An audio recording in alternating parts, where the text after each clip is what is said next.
Hey everybody, I just wanted to pop in here before the episode starts and let you know that the next couple of episodes are sponsored by Yorktoberfest.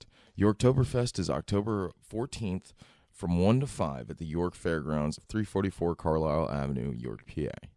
There will be 75 plus beer selections to taste. 12 PA wineries are coming down with 120 wines to taste. And you can get your tickets at advance at yorktoberfest.com. There's also a VIP hour. Skip the lines, skip the all that stuff, and come in from 12 to 1. So get your VIP tickets now at yorktoberfest.com. I have this problem with fucking friend binging as of late. Mm-hmm. So he kind of ended up like, dude, I've been using Facebook's whatever suggested off of friends that I know, and and he just ended up in there. So. Nice. But he was a really good interview. Yeah. He was really informative. So. He's fun. Oh, nothing. Is it an important letter? Or? No. It's for my own entertainment. Oh, it's an important work shit. What are you gonna? So how are you? I'm doing good, buddy. Well, as I say, one of us could probably check levels, but knock out the small stuff now. Yeah. Little small talk. Yeah, I'll make sure that everything's leveling out, right? These are like the shittiest fucking, Your story on how you acquired these are great, though. I love it. What? Are these the church mics you got? No, the church mics are behind you. I stopped using them. I went all super classy and like, I spent $7. I think the microphone cranes were like $7 on Amazon. You went all out for this, dude. I went crazy. Whew. And then the mics were like $12. Yeah, it should be quiet enough now. How are the? So yeah, what do you got on your list of weirdness that you won't? Oh, just exactly tell me about. It's just things I wrote down. Oh, that's all. I gotcha. Keeping notes. Specific words. I've been using making every effort to take notes on shit because I forget it, and I keep it in journals or in this agenda, and I've been in like so many different trucks at work now that I've lost every different form of fucking notebook that I've used, so can't really keep up with my notes. I know that's a decently sized one. You don't wear like cargo shorts. You wear the skinny jeans and what have you. But dick pickers. Yeah. But always in the prison and the army, I carried those small like pocket ones. Oh yeah, the pocket the pocket memo pads. I love those things. Dude, those things are great. So and they're cheap as shit, and they fill up real quick, so you feel special because they're full. Because then you have several, and I had them numbered for quite some time. Well, there you go. I was gonna say, and this keeps coming up white and noisy. I'm not sure why, but it's very low. No, it's not. It's not. Believe it or not. Well, no, it's very low. As far as the white noise. Oh no, yeah, it's not even there, and that's good. It's it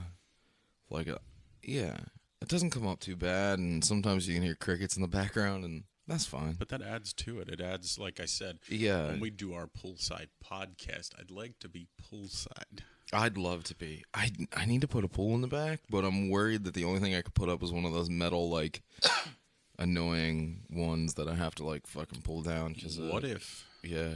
I was to acquire a Barbie pool. Yeah. That you could actually put there or that'd be a little further down here. That'd be fucking radical. So you would literally be poolside.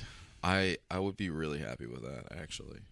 Cause like I thought about that, the shirt that I'm not wearing right now, but the shirt I was wearing earlier has it's the Poolside Podcast logo. Yes. And if I still need to acquire. Yes, I need to go and they got 4 for $10s at Joanne right now. I wait until they're on sale because I'm not paying $5 for a goddamn Gildan t-shirt. But you could also check Boscov's. I know you're not really big on the mall scene. No, I'm not in the mall every day like you are. Mm-hmm. So, I can check. No, you certainly can. Yeah, if they're running any deals, you let me know. But no, Gildan's I think right now Joanne Fabrics has them. They're like 4 for $10, and then I have a 30 off 75 coupon. So I save a shit ton. And last time I went, I bought like 25 mediums because I was being an asshat. And I was like, I just want to make myself an entire fucking... My wardrobe is nothing but poolside shirts in my size. I like that. It's the laziest fucking... And they're all in different colors. Different color shirt, different color ink. It's great. Every so often they will run the specials on the hoodies as well. I cleaned up like $5 a piece for Gildan hoodies. Oh no shit. So always go a size larger because after a few washes. Oh yeah, they shrink up. They shrink up like my skin, like my skin does in the winter when you're not poolside. You're actually in the pool. Yeah, I know. That's gross. Yes. I was gonna say, this is so beautiful. It's like the morning madhouse, but both of us are very tired. You worked all day. That's okay. Did you have a busy day today? I actually had a great morning. The first 2 hours, I accomplished a lot. Oh, yeah? Better than last week because the fair's over. Well, yeah, I was going to say, you're doing better because the fair's done and you don't have to worry about that anymore. And my parking space is open back up. Yeah, that's true. I was going to say, I can't figure out who has it worse, but it really wasn't that bad over here. They didn't catch that many people either. Just because the church has some goofy shit going on where they put a note in on their dashboard because they're here every day. It's like, but you're not a resident. You should have to go park and pay to park. You should. You should. I hate the fucking church. God. I was going to ask prior to starting how you felt about living beside that church. I'm sure it gets loud. It's really annoying, and the thing that gets really obnoxious. It's gotten better, but like last year when I was trying to record shit and have interviews, but you could hear the church at 120 decibels inside of every room in the house. That does not surprise me. And then I noticed, I don't know what time the last service ended or if they had some kind of group tonight, but yeah, it was a group thing. The lingerers, yeah, Jesus, they're everywhere, and it's like I totally get it, and it's cool, and I'm glad that you have the church and all that, but like, I'd sincerely love to just pay for them to not be anywhere near me. I will buy you a new building as long as it's well out of town. Right. Like, it's just, yeah, I don't know what I'm trying. Out of earshot of you. Yeah, out of anything of me. Like, yes. I don't want to have to put up mattresses and shit just so that I can block out sound. You know? I get that. It's very annoying. I wonder if I put up mattresses if it would block out the smell permeating from the building that I am attached to. I doubt that. And luckily, summer's passed. Like, yeah, because that's gotta be. I can't imagine being near the dumpster in the dead of heat, like the dead heat of August. I don't know where their dumpster is. Yeah, they just have big trash cans. Yeah, you're lucking out on that because that would be gross. But that's like the other thing is that even if if they have a dumpster, it's locked somewhere because people will dig through that and then they get like botulism. Yeah, because my dad called me about that. He was in Ollie's and he was like, yeah, the grocery store at the end of the strip mall, they were throwing out like boxes of fish sticks and frozen fish patties and stuff, and there were dudes in there digging it out of the dumpster. No.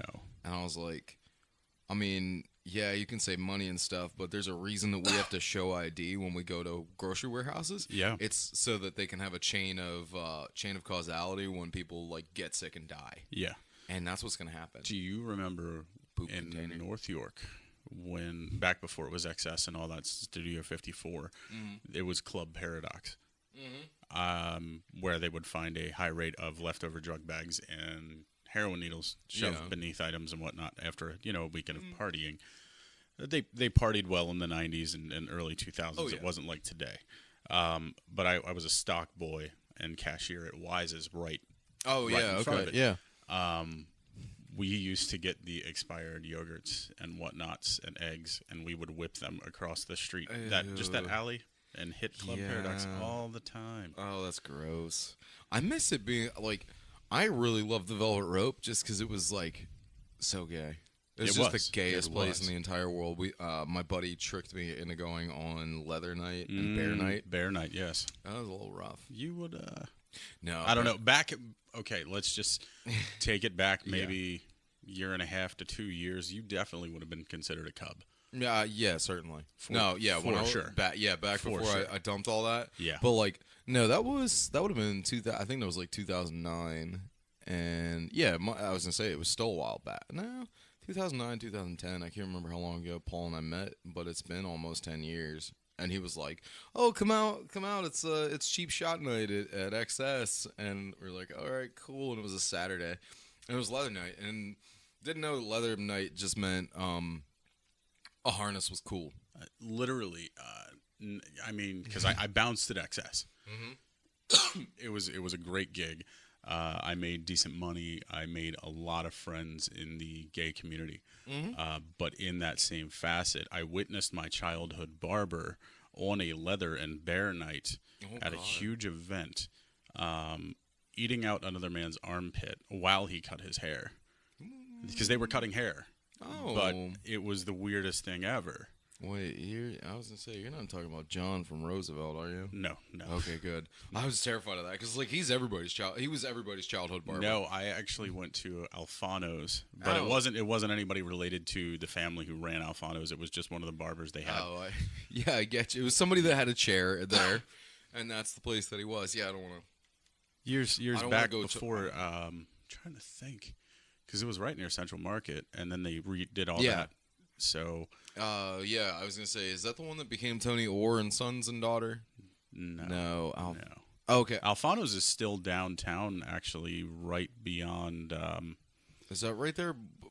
On Philly and Beaver. It's not White Rose, but there's the bar there, the new hipster place. It's been I say new. It's probably been 5-6 years, but Alfonso's is now pretty much across from where Timeline Arcade is opened. Oh, okay. I know where you're at. Oh yeah, Holy Hound. Yes. The place I constantly promote. Charlie Alfano still runs the place. Oh, I didn't realize. Dude. That's great awesome. Dude. Yeah. I was gonna say downtown is like there is all that kind of weird stuff, and you and I are like older, so yeah, we have that downtown. Like I had John the Barber who was on Roosevelt there. It became a soul food kitchen. Yes. But he had been cutting hair there since like 1951 or something like that. He was my dad's barber, and my dad's been in town. My dad lived in York since my dad moved up here in 1958. Okay. I think, when he was 4 from North Carolina, and John was the barber then. Yeah, well, So, Charlie took it over from his pops. Yeah. So awesome. my grandfather actually used to take me, my dad, and my two cousins. We used to go to Alfonso's when we were kids. Back when we had like the lines shaved in the side of our bowl cuts. Or mullets, when we were awesome. Right. So I was gonna say, it seems like you've had some downtime at work because I feel like you have more stuff on your arms. No, as of late. the only I saw you got barbed wire. No, that is actually stitches that were drawn by Michael Graves. Added to the Misfits half sleeve. Fucking cool. Yeah. So. Oh, did you go see him at the depot? Yes, the other I day? did. How was that? I gotta say, hats off every time, and not just because they're close personal friends of mine, not just because I'm the unofficial 5th member of the band, but Wrath of Typhon. Mm-hmm. Every time they perform, whether it's in front of the hometown crowd or it's out exposing themselves to a new crowd. Yeah. Those guys give it. Oh, yeah. Like 3,000%. The energy that they conveyed that night, taking it into, Michael, not to take away from Metal Wolf either, because Metal Wolf opened. And I didn't realize you, if you haven't seen Metal Wolf yet, you're missing out. You really are. Those guys are young. They are hungry. They're what making music is about. Those kids are insane, and they get it. Oh yeah. No. Yeah. Joel and Wyatt and the other one. Who was the 5th Beatle? I can't remember. Anyway, now I was gonna say I remember Joel. I know Joel and Wyatt, and then I can't ever remember the name of the third member of Metal Wolf. But yeah, those dudes are radical. Yes, so Wrath is perfect. Wrath, they killed it. And yeah, they played. I think all except for one song was their new stuff off their new album, which you can get digitally. You can't get physical, which I'm a physical copy guy. Yeah, no. They're doing vinyl pressing and they're doing CDs. So, say what? So I got the digital copy and I played that all day in my piercing room. Oh, and I played some Misfits just to get myself in the swing of things. What era was Michael Graves? Because I was gonna say I know that you're a huge Misfits fan, obviously. He came in right after Danzig left and he decided to do his own thing. Which okay. I'm telling you, nothing against what Glenn did because the guy's still making music. Yeah. And not to stray away from it, but Glenn is actually it was due to be released this summer, but I haven't seen an official date yet, but Danzig Sings Elvis will be dropping this year. They wrapped up last July with recordings, so they wanted to do all the mastering and whatnot. So that's cool. And he put out one album since that. that wasn't Danzig Sings Elvis, which made me sad because that's one of his biggest influences. If you couldn't tell from his singing and his lovely sideburns. Yeah. So Graves came in late '80s, early '90s, and they did. I think it was all. He split off and did his own thing. Like everybody left. Yeah, that's what I thought. Because left. What's his name split and went to build cabinets with his dad or whatever in Jersey. And I think I think his mic is fucked or something. Either am I coming across a little nasally or like? No, I'm catching it. Like muffy. So you were asking me. Yeah. What this was about? Yes, I did want to know what the hell that was. Like you had it out twice. You were just complaining about sounding nasally, but I just have to say I could listen to you talk forever. Oh. I love you. I love you too, buddy. One of those dudes who just came into my life randomly through all the friends. Yeah, we share so many clouds of, like, we share so many friends circularly. It's very weird. I mean, like, I don't know how many times we missed each other at the Skid Row, thanks to MC Heiser and doing what he's doing there. But I just wanted to say, like, you're a very much more handsome version of, like, Drew Carey. I've heard that. I've never heard it that way, but I've heard that before. Like, I just, you know, the things I wrote down here, and I hate to be reading while you're doing this, but... No, go ahead. You're just driven, and I dig it, because if you're not doing one thing, you're doing another, and, like, you've had project after project where you're flourished. I've got copies of everything, you know, as far as from the Carnival Punks, and I've listened to the old podcast, and I've got... Oh, yeah, you listen to podcast. I always forget about podcast number one. At one of my birthday parties, I had this man read the start of a second book. Like, yeah, that's somewhere. I forget where that is. Well, it was amazing, and I was very pleased at that. It was one of the greatest birthday presents I've ever gotten. No, well, I was gonna say that's why you're here, is just generally because you kick ass a ton. I don't know why. It just you've always been around somehow. Yes. And so have I. That's the odd thing. Hang on half a second. I'm going to change out my mics real quick. Go ahead and talk. Go ahead and talk a little bit. So I wanted to get back to that Graves situation. I had cleared off the Metal Wolf merch table. I got a T-shirt. I got pins. I got stickers, because they have all of that, and a patch. The guys are, you know, totally for it, and they're trying to get themselves out there, which marketability, we all know, is a huge thing. To make any kind of difference in the music scene, or, you know, the wrestling scene, as I know as well. Local businesses and whatnot, stickers and shirts are a huge thing. But as I took all my stuff out to my Jeep, I happened to see him filming an interview for, I guess, Road Diaries. And I creepily stood there and watched his, you know, a man I listened to for half of my life. You know, it was just cool. I listened to him talk about his journeys on the road, and they ran into some traffic on Route 30. So imagine that. He came into York for probably the first time in his career, and what happened, but he runs into the troubles that we do every day. Our constant fucking traffic. Yeah, it is that, Mike. Something is totally wrong with this thing. So like I said, I creepily watched as he filmed the Road Diaries, and then afterwards I approached with caution, just like, hey, I'm here, not trying to like run up and do anything silly. So I just chatted, and you know, showed him my arm, and we chatted for a bit, and I had asked him if he could add something to it, and he had told me back before he got tattoos, when he was playing in his earlier bands, he used to draw stitches on his arm with a Sharpie. Oh, wow. So what he did was drew the stitches on my arm, and then the next day at work, that's awesome. One of the artists do it. So yeah, that, like, I was gonna say, that's important, and it is kind of hard to not creep the shit out of your idols. Yeah, musically, because like I fucking gang rushed Monkey from the Addicts. Yeah, he walked out of the backstage of the auto, like he was walking out of the backstage of the auto bar up to the regular bar up top.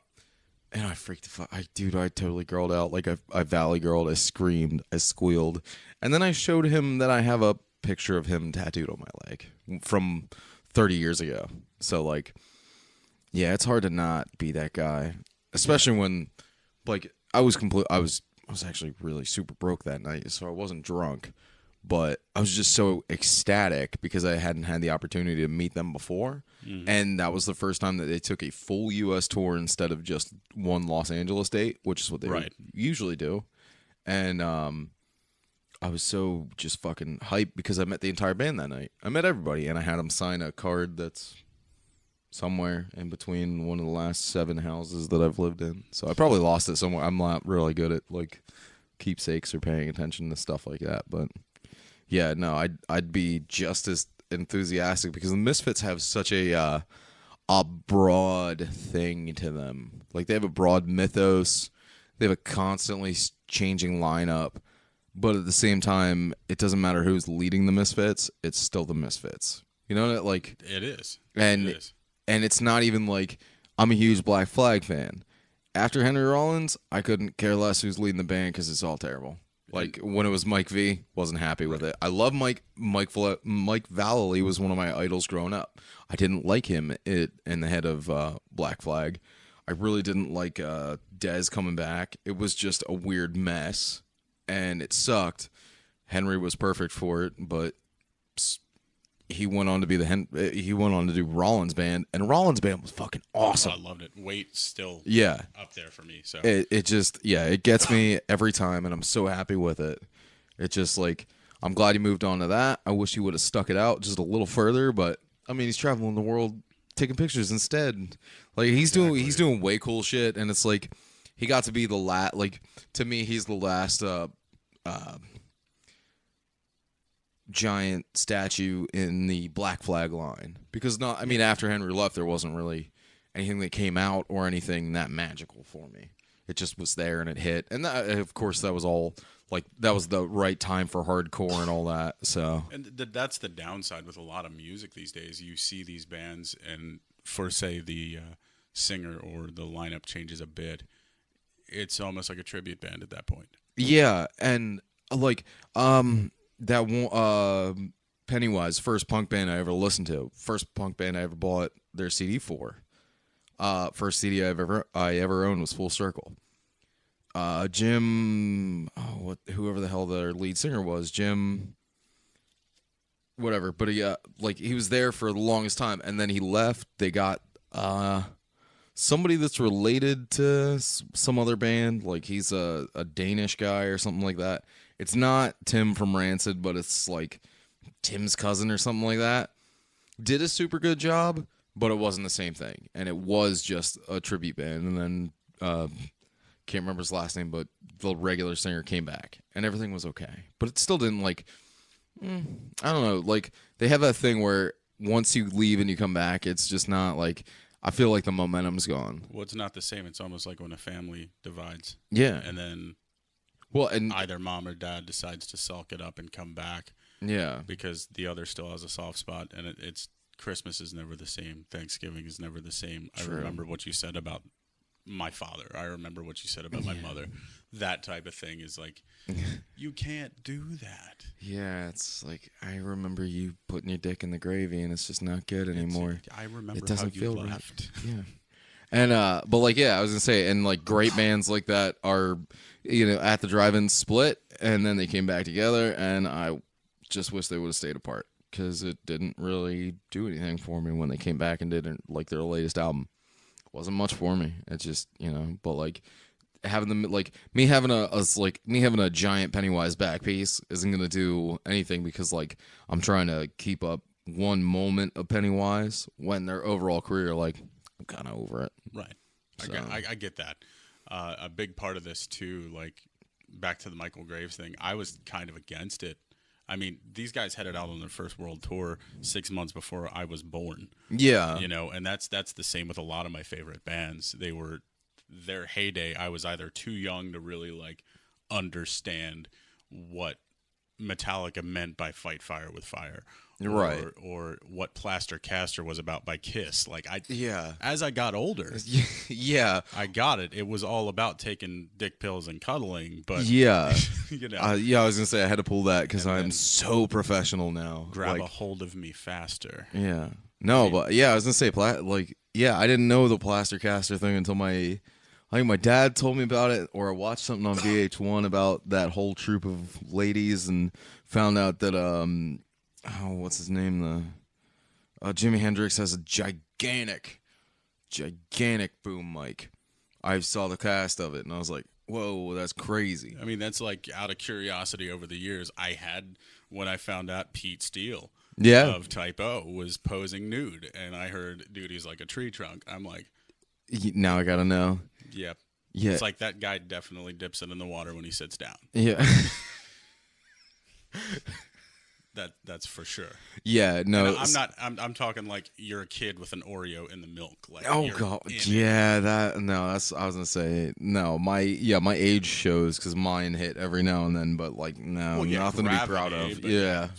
No, that's that's so weird. Like, and I was gonna say, and your music taste is so different. Although we aren't that much apart for like time wise from each other. Right. I mean, we're both into like punk rock and heavy metal, but like I'm not big on the Misfits. You are, but like there's some phase shift in there.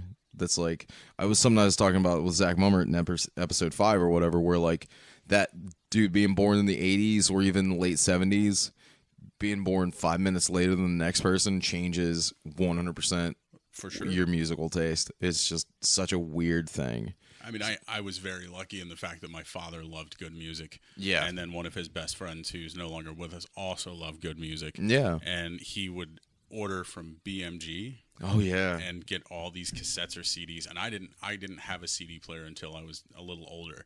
Yeah. I got a Walkman or a Discman that I connected to my karaoke machine because I was a singer in a band. Oh, there you go. And that was my PA. But oh wow, he would burn, or well, not really burn. He would record on cassette tapes all this new stuff. So like that was my intro to Dio. That was my intro to a lot of things, like some of the Guns N' Roses stuff that was a little edgy that my mom probably heard and was like, "Turn that shit the fuck down." And I'm like, well, he just said "fuck" like you, so I can't. Yeah, you say more than Axl. That's so like and you had like you either luck out and you have those people, because like my stepdad had a couple of friends from work that would like teach me about the Scorpions. Oh yeah, go for long like go on fishing trips, and I'd learn all about like Quiet Riot and all the good hair metal bands. Well, that's what it was all about. Like you said, Scorpions, and you had Cheap Trick, and you had like Meatloaf. That guy was a Poon Slayer back in the day, and you look at him like.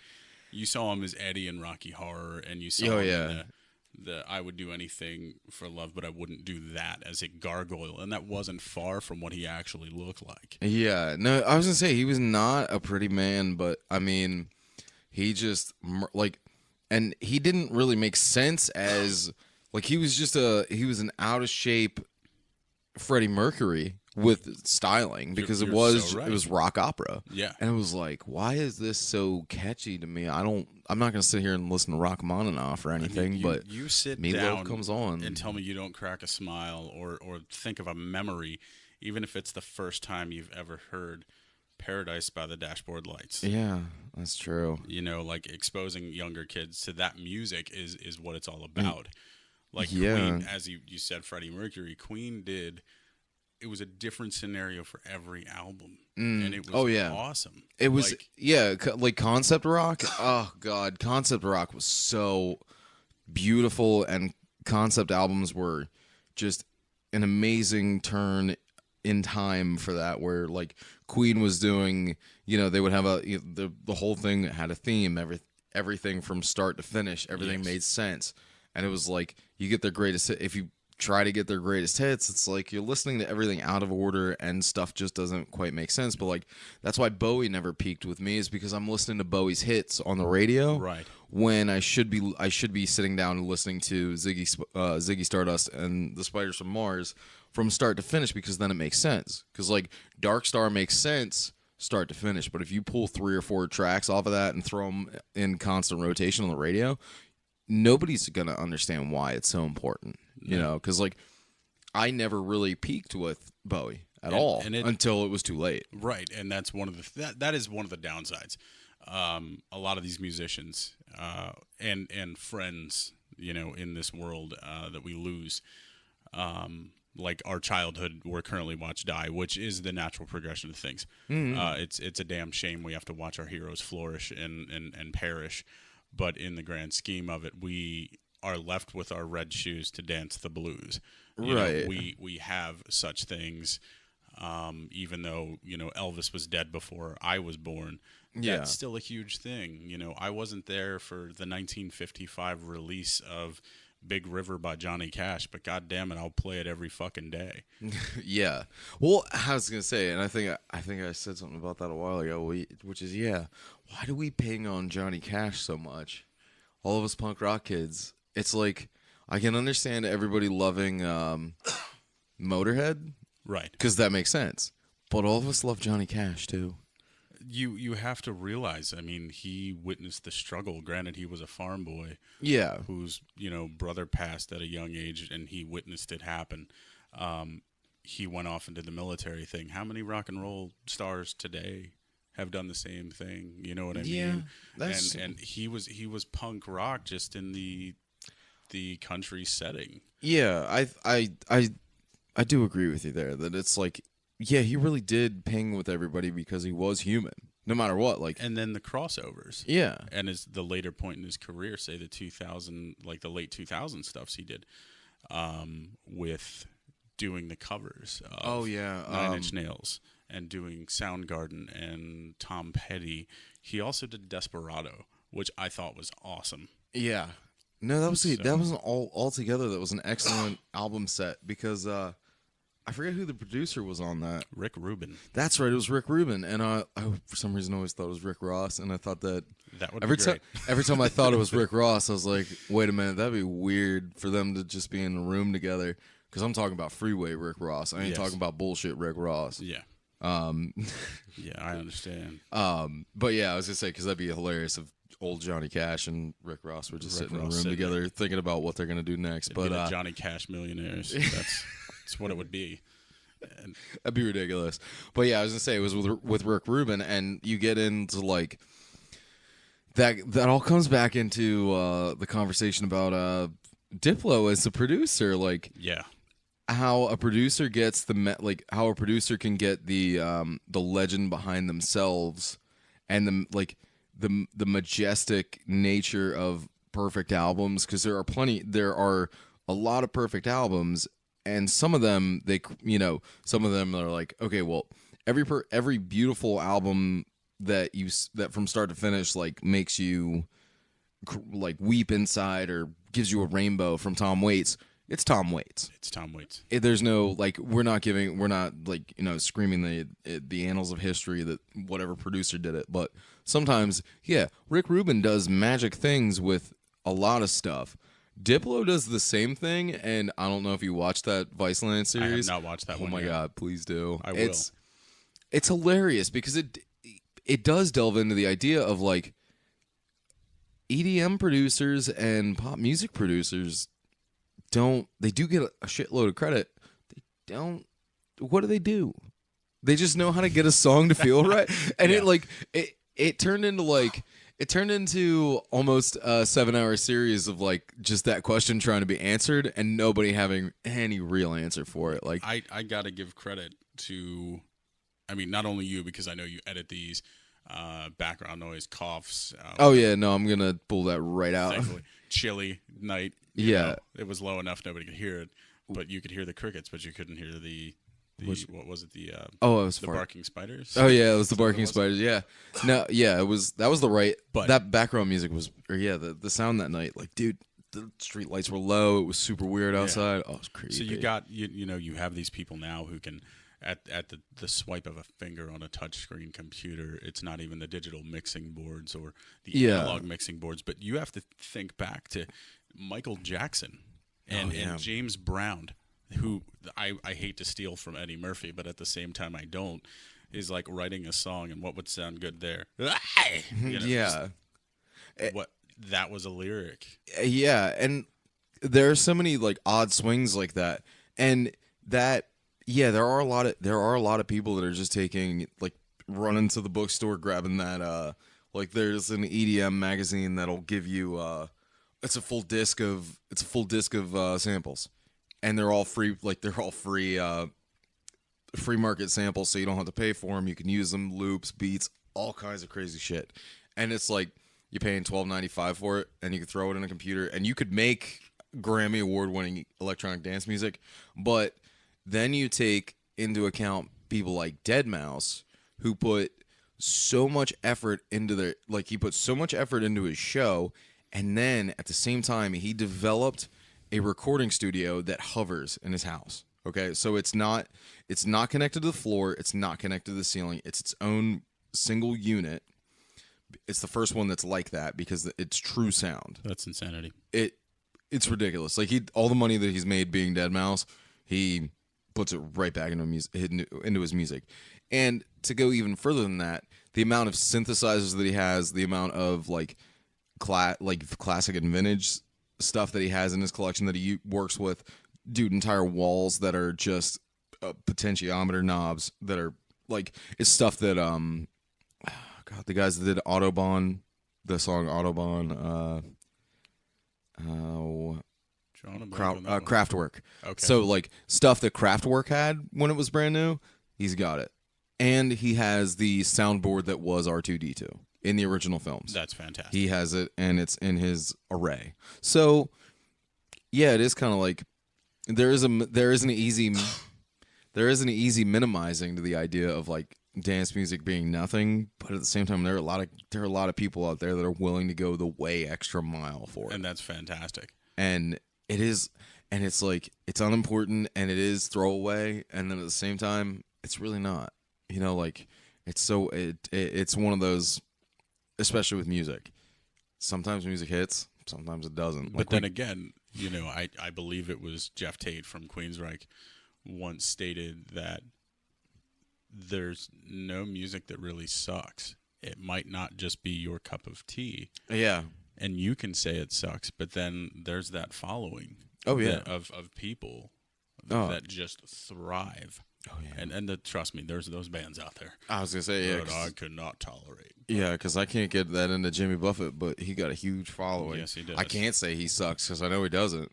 That Well, last album was a little slippery. It wasn't good. Like, it wasn't well produced either. That was the problem Right. I think I had with it. Like, he showed his age too easily. I was like, come on, man. And here's one level, like, you know, we could have talked about various things, but this is one thing that you could sit down beside a complete stranger and have a conversation with and find that common ground is music. Oh, yeah. You're gonna find that plane. And it doesn't matter whether if one person likes it, both people like it. There's so much to it that it's never gonna end. Like it's not like the ye olden times when there was no home music. Like I did a personal research project into the first forms of home music, and it was music boxes, wind-up music boxes, and that was it. And if you wanted to hear the latest in chamber music, or back when Beethoven was hot, that is hot, when he was dropping new tracks, you would have to hop in your carriage 4 months in advance and take your little leisurely trip through the Bavarian mountains up into like backwoods Holland, and so you could see a concert and then take nothing home with you. Just remember the sound. And like, I'm sure that was hard to do with dysentery. And it wasn't that like, we're not 300 years ago. That's not that far. That's not insane. That far back. And eventually, it was early 1800s was the like you could get programmed calliope. So like the organ grinder, you could bring it home and you could wind it and it would make a song, and it was really awesome. And then eventually it became the wax cylinder, and then records, and but like. That's not the vinyl record didn't come out until 1957, or no, 1951. That's when it was 1951. It started being made out of vinyl instead of acetate, and then 1957 they started doing long playing with microgroove technology. But that wasn't that far back. No, it's not. I mean, you said about like that was like 300 years ago, and think about too like the Civil War. Yeah, we just recently, a few years at this point, just celebrated 250 years. Yeah, was it 250? No, it was 150. Because the Civil War was Yeah, it was. 1840. Yeah, I was going to Sorry. say 18. No, it was 1860. Somebody's going to probably freak out at me. And it'll probably be Mr. Abel, the reenactor, will more than likely be screaming at me. But I think it was 1864 to 1867 or 1868. Wasn't that far back. Because right after the Civil War was the turn of the century. Right after the turn of the century was the eradication of the natives. Yeah, go ahead. Like, seriously, Google that because I really can't remember when it was. But I know it was. Fart, and we both sound like idiots. I was gonna say 18. I think it was like 1862 to 1864, or no, 1866. But it was only 4 years, I think. 1861 to 1865. Well, yeah, I was gonna say I was really damn close. But yeah, that's not that far. That's not that far back. Less than 200 years. Yeah. And what happened in the last 100 years? Prohibition, Atlantic City was brought up. We discovered that the beaches are awesome and it's okay for ladies to swim with their legs showing. Which is pretty great. Yeah. And like now even bathing suit technology went from like people may as well have worn gowns out into the sea to I can't help but see half of everybody's ass cheek when I walk down the beach. It's there. And as David Lee Roth said, I wish they could all be California girls. Yeah, me too. But then again, I see half these girls running around a local swimming club, and it's like, what are you doing? Where are your parents? It's disconcerting because it makes me wonder if I should stop, if I stop trying to overstimulate. I've stopped trying to overstimulate myself. Like I've tried to purposely disengage from constantly overstimulating myself. Looking at time wasting stuff on my phone, etc. Trying to shy away from like TV commercials and all that. Well, obviously TV, but like commercials on YouTube and stuff like where it's like everything's overly sexualized. And ever since I started trying to disengage from that, everything has just become more erotic or happenstance. More often I will glance to my left to watch a car pass me and I'm looking up somebody's skirt by accident. Like it's like every time I try to ignore it, it just comes right back. It's right there. It's in the window fronts. Yeah, it's enough to drive you crazy. It is a damn shame that women. Now, granted, we've seen the influx of quote unquote plus size models. Yeah, starting to expand in the past few years, and that's just the girls they're using are not what you would typically call a BBW. No, not at all. At all. I was gonna say I don't think it I don't even think that even puts it in a good perspective either. Like, because so she's 130 pounds. Like that makes her. No, it doesn't. Look, props to all you thick-souled sisters.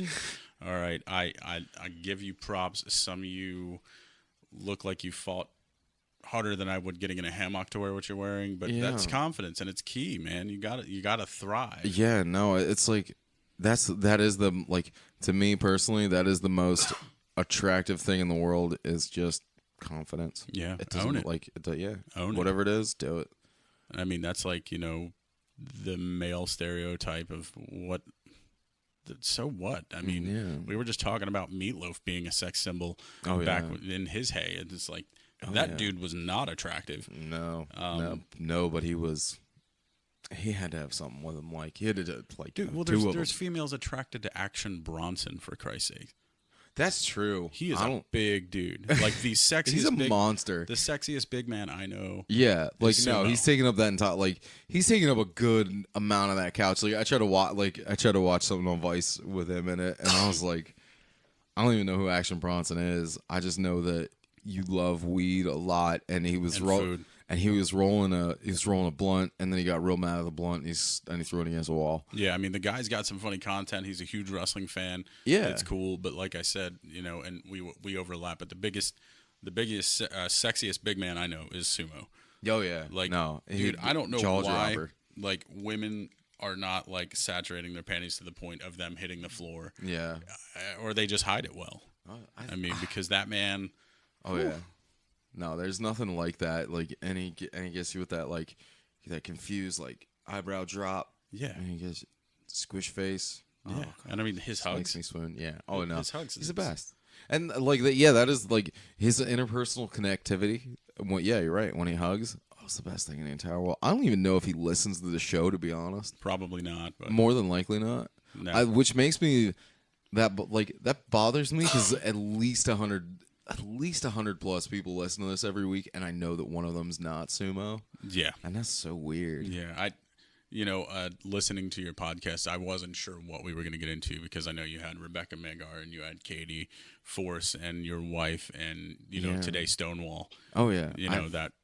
Yeah, I was gonna say fantastic, and I listened to Haley earlier. Dude, I was gonna say today has been like an up and down roller coaster of like it was Haley, and then it's a videographer, and then it was my friend Eddie, and then Stonewall and you. Like it's just been. This is a month's worth of content in one day, and I mean it's been rough. And we both worked. Yeah, and I have to say that kid over there, he's on the sliding board again. Yeah. I saw him the last time. He can't swim to save his ass. I'm over here wearing the pool floaties. I don't know where his parents are. Yeah. Poolside podcast. Exactly.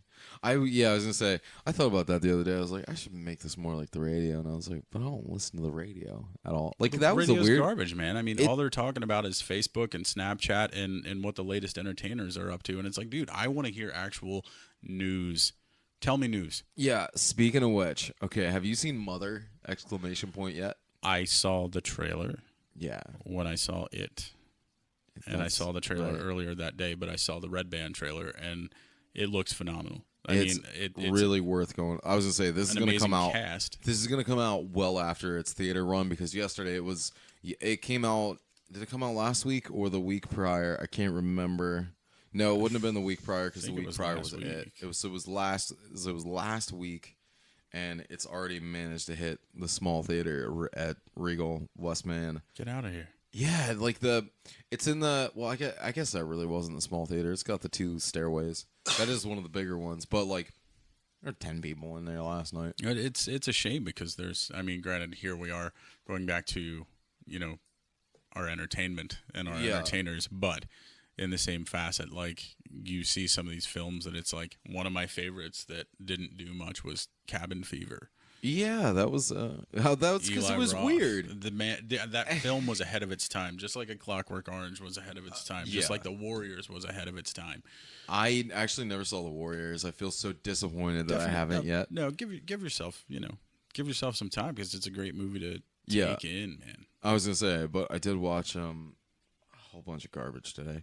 I watched a couple. I spent most of the day in here, so in between guests, I was actually digging through the box of Swingin' 70s DVD set. Good. Just junk. But no, I was gonna say. So Mother was phenomenal and terrifying because of the content of it, and of course Darren Aronofsky, who is a genius. And and then on top of that, you and I both. We're really excited for it, and it's already long enough that this isn't coming out until its 5th week in theaters, so I don't care if we talk about it. But whatever, spoilers. How did you feel about it? It gave me the feel of Stand By Me. Yeah. Meet Stranger Things. Mm-hmm. And then a little tie-in to an internal one of my childhood favorites, which was Monster Squad. Okay. There were a lot of elements I liked. Yeah. The film wasn't a flop, and it took me back to my childhood. Right. Because that's the way we were, the kids that ran the block or the 2 blocks. Right. But I think that was my massive issue with it, was that it's so easily relatable to Stranger Things that it felt like Stranger Things. Which I think is what I pissed off about on, as soon as I left, I was so pissed about it. Because of what, it was so much build up, it was so much excitement, everybody I talked to, nothing but positive feedback, but you and I had the same problem with Star Wars too. Yeah. I feel like I don't know if it's a problem with me being a cinephile or being too hard to please, because, realistically, we have had discussions like this about other titles. I didn't realize that. But yeah, my whole issue was that it did feel like Stranger Things, and it was shot in the style of Stranger Things, and I feel like it was written by the writers of Stranger Things to a point where it felt like I should have been at home watching Netflix. I get that. And I felt like the cinematic experience of it, along with the only true horror in that was, the only true horror that true horror trope that they really played on writing wise was the dad. Beverly's dad. Yeah. The female. And that to me, which whether it be whatever writer's habits or not, like that is such a lowbrow, low-hanging fruit thing to do, to go after. I get that, yeah. And it just, like, at that point, it felt like the only thing that, because, like, it wasn't, the monster, Pennywise was not, I had every expectation when he was coming. Now that drove me fucking crazy. Like predictability. The like, yeah, as soon as the kid's looking around, okay, it's coming next, all right, it's gonna pop out now, it's a jump scare, it's coming. And it was like, that drove me crazy. But then on top of that, like that low hanging fruit of really digging into that to creep people out, like it just left me feeling disappointed. So that's one thing. A lot of my friends are into the same genres as I am, as far as music, as far as film, whether it's the sci-fi or the horror, because that's kind of where I am. Right. Well, I throw in the rom-coms because there's nothing wrong with there's 27 Dresses or The Ugly Truth. You know what? And there's nothing wrong with knowing how The Notebook ends. I love The Notebook. You leave me alone. That's the only Nicholas Sparks book that I love. But you throw all these films out there that have in the last 15 years that have been remade, and it's like, look, you can't get that angry because if you like it, you like it, and that's great. But in that same aspect, if you didn't like it, specifically you had the perfect version with Tim Curry. Oh, no, yeah, absolutely. You know what I mean? Granted, it was a made-for-TV, and it was very of its time. No, I was going to say, I will happily go back to that. Like, I'll happily go back to that. What drove me, I think what gets me consistently riled up is that when I, as a, like, cinephile or fan of going to the movie theaters, like when I go out to see these giant blockbusters, and like especially with it, everybody blows up and gets excited about it, and it gets the most social media travel that it possibly get. Studios look at that and they say, okay, well, this works and it's going to put money in our pockets. Let's keep doing stuff like this. But at the same time, like movies like Wind River, which are great think pieces, yes, great hard. You got to sit and it's 2 hours worth of, you might have to put some consideration into it. Films like that end up going direct to the bottom end of Netflix because a theater run didn't pay off. Yeah. I mean, and that kind of stuff drives me crazy because when the masses are stoked, it's okay. There's nothing wrong. Like the most hipster thing is to be like, oh, well, it sucks anyway because everybody likes it. It's not that. It's just that they pick like, the way the statistics are taken in and box office receipts are taken in and all that, they look at that and they say, well, that's exactly what we got to keep hammering on, and we got to keep putting down. Like they keep pushing down good stuff. Like I keep shaking my head in agreement with you over here, like they can hear it through the mic. Yeah, I was gonna say like I'm suddenly doing a video like one of these days I will do a video podcast. I really should. Because I don't pay attention to shit. And there's that Facebook thing that you can go live with. I know, but if I did that, I pre-record all the episodes so that I have way more to offer and I have more content to give. No, I get that. Yeah, so going live with it. That would be funny, but you figure you could pick like you and two people that you know would not be a dry moment in the podcast, and there would be a lot of giggles. And there'd be a lot of fun stuff. I was gonna say there'd be a lot of weird stuff, and it'd just be fun. Yeah. I mean, trust me.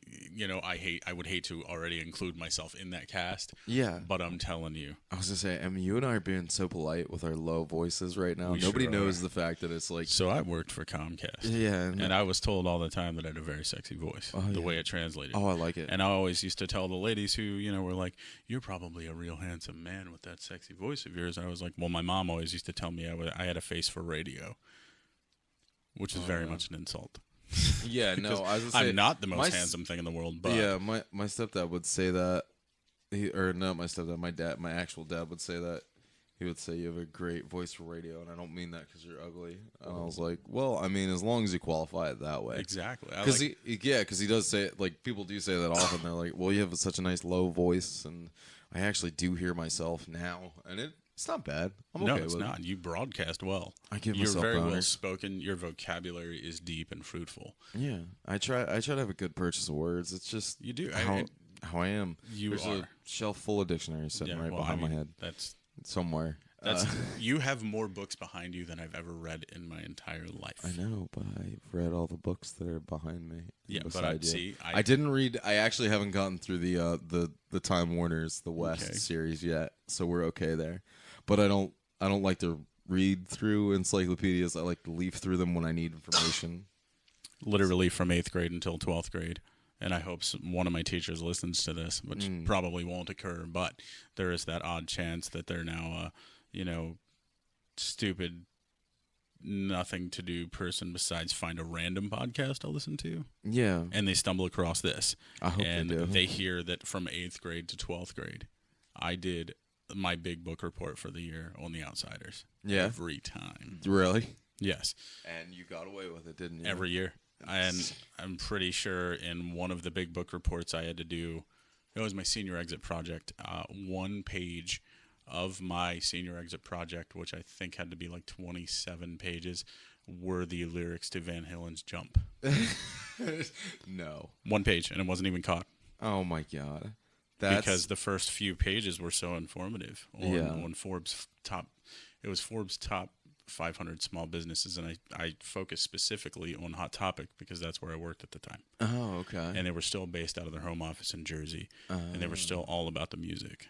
Wait, what year was that? That was 2000, 2001. Prior to selling anything Bieber or Nicki Minaj. Yeah, I was gonna say, did you?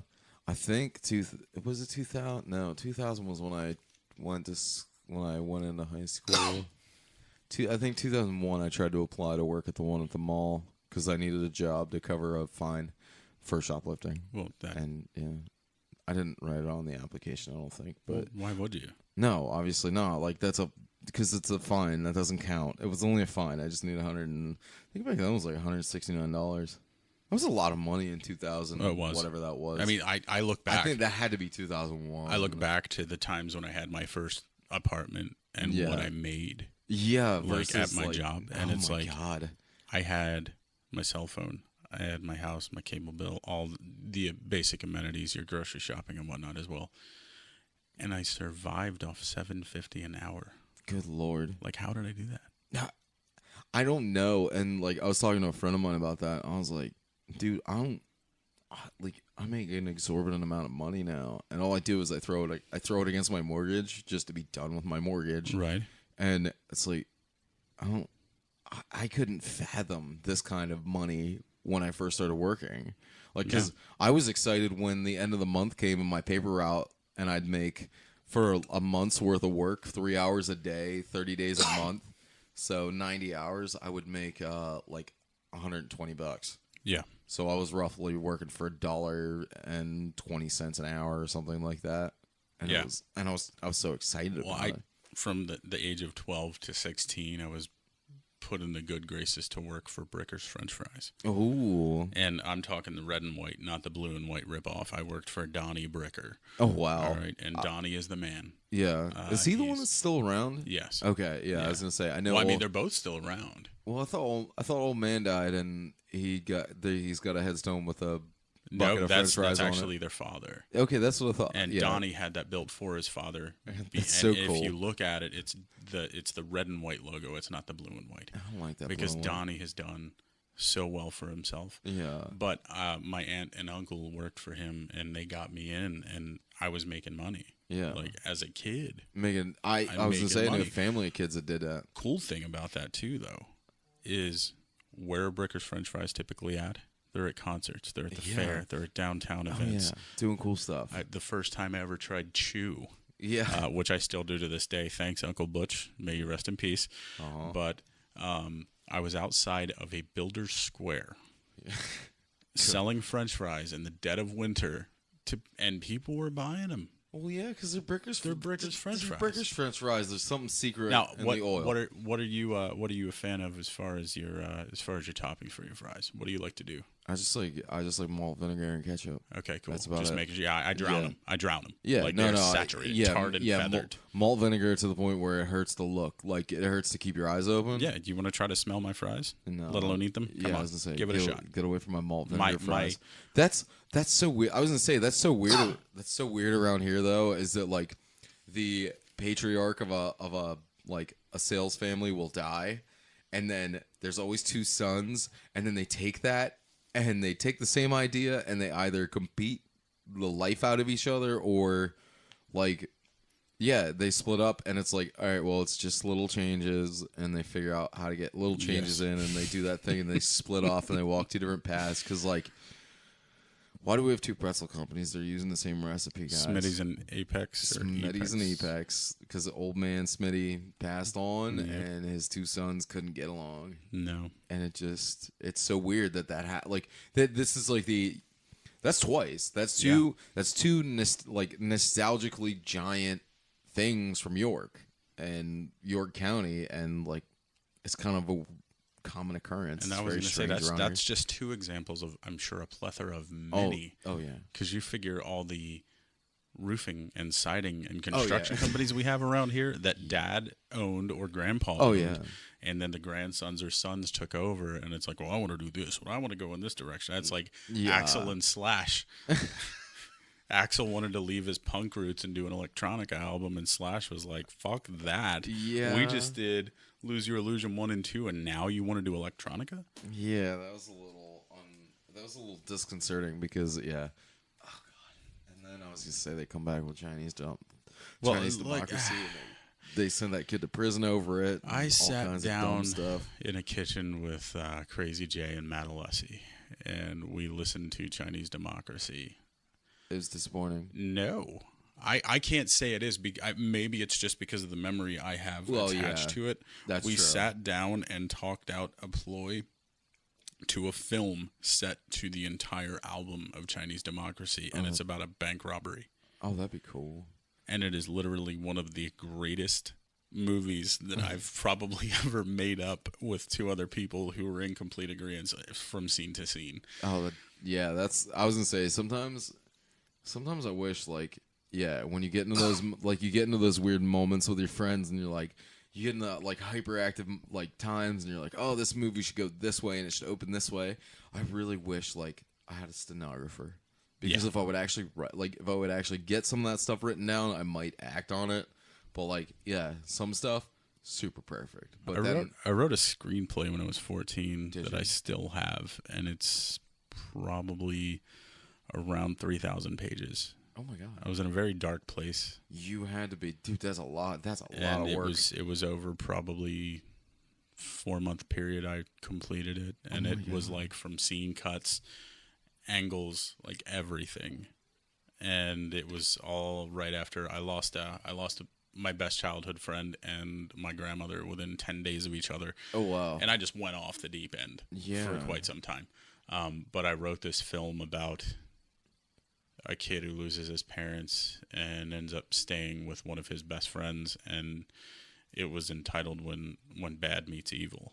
Ooh. And it was a very fun, that sounds good, kind of crazy high school gore thing, not like a Columbine high school gore. Yeah, no. It got not that kind of. It got insane because that would have been before Columbine. So yeah, that would have been. Well, I was gonna say when you were 14. Was that before? Yeah, just barely before, because I would have been in,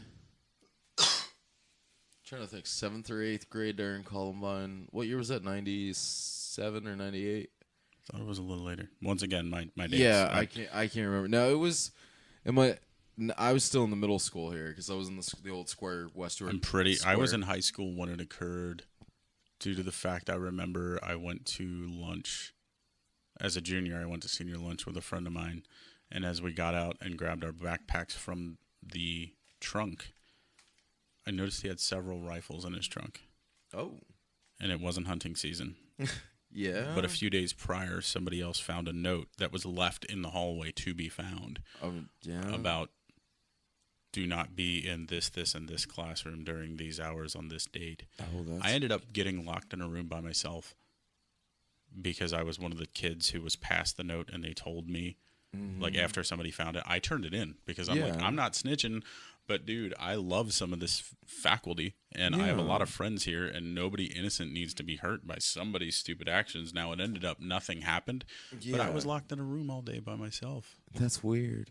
And it was like I had nothing to do with this, and my friend was the one with the rifles in his trunk. Yeah, I think I remember hearing about that. Actually, I remember hearing about all that kind of. I heard about all that kind of stuff because I had made. Of course, I took it too far. I went all Kinnison.